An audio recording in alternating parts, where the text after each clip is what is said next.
The avoidant thought they could move on seamlessly. They convinced themselves that losing you was a minor setback, that the dating pool was full of people who could provide what you provided, that replacing you would be a simple matter of time and effort. They fumbled you through their patterns, let you slip away because they were too afraid to hold on, and assumed they would quickly find someone new who would make them forget. But the reality they are facing now is brutal and inescapable. Everyone else feels like a massive downgrade. Not just slightly less compatible, not just missing a few qualities you had, but fundamentally insufficient in ways that make continuing to search feel pointless. The comparison that destroys every new connection. Every person the avoidant meets is immediately measured against you, and every single one falls short. This person is physically attractive, but lacks your emotional depth. That person is successful, but does not understand them the way you did.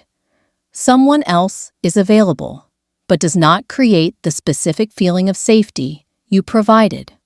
The avoidant cannot stop comparing, cannot turn off the internal evaluation system that automatically ranks everyone against the standard you set. And the ranking is always the same. Not you, therefore not enough. This comparison is destroying their ability to build anything new, because they cannot be present with someone else when they are constantly thinking about how that person is not measuring up to what they lost. Everyone feels like a placeholder, a distraction, a poor substitute for the real thing they fumbled. They cannot replicate the chemistry. The avoidant tries desperately to recreate what they had with you.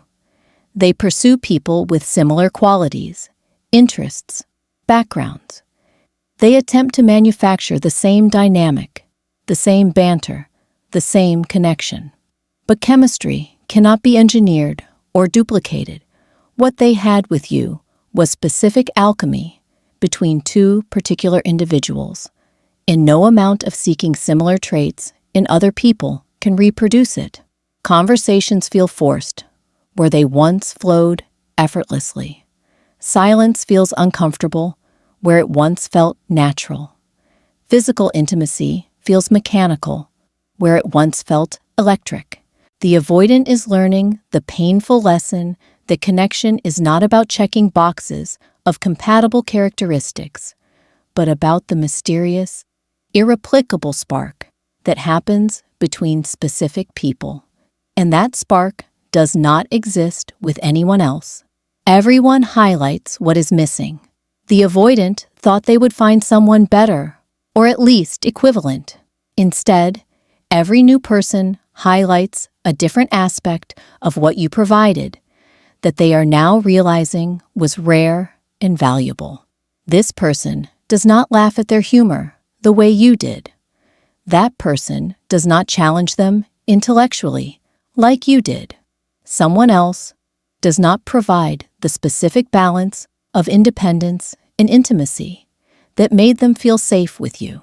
Each new connection is a catalog of absences, a list of ways they fall short of you. The avoidant is being forced to confront that you were not just one thing they valued, but a complete package of qualities that work together in ways they completely took for granted. Everyone feels like an incomplete version of what they had, and incomplete is not enough. They realize you tolerated what others will not.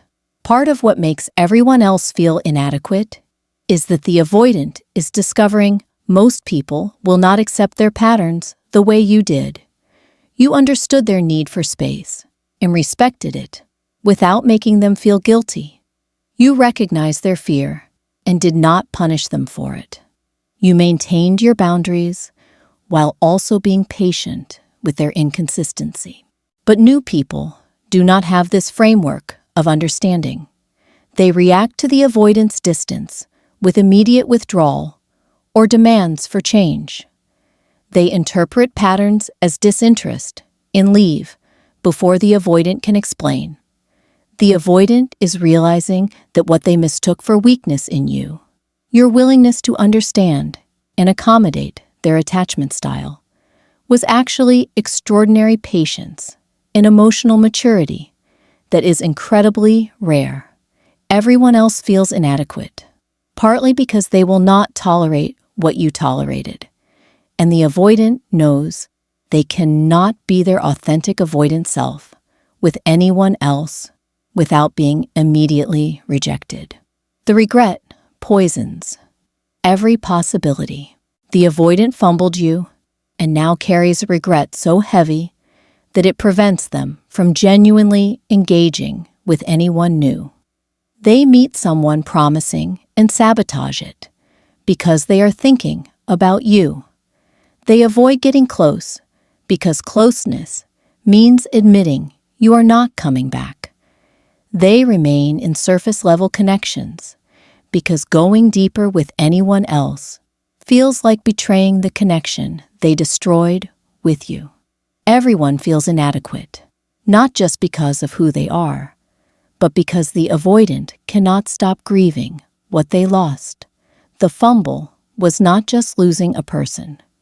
It was losing the best chance they had at the relationship they claimed not to want, but desperately needed. And knowing they destroyed it themselves through fear, rather than losing it to circumstances, makes the regret unbearable and the comparison to everyone else inevitable and devastating. The permanent standard you set. The avoidant fumbled you, and you have become the permanent benchmark against which every future person will be measured. Not because you were perfect, but because you were perfectly suited to their specific dysfunction in ways no one else can be. Everyone else feels like a downgrade because the avoidant is finally understanding that what you offered was not common, not easily found, not replaceable, and that understanding has arrived. Too late to matter, too late to bring you back, too late to do anything except haunt every future interaction with the knowledge that they had it, they fumbled it, and they will spend the rest of their life encountering people who feel like lesser versions of what they were too afraid to keep.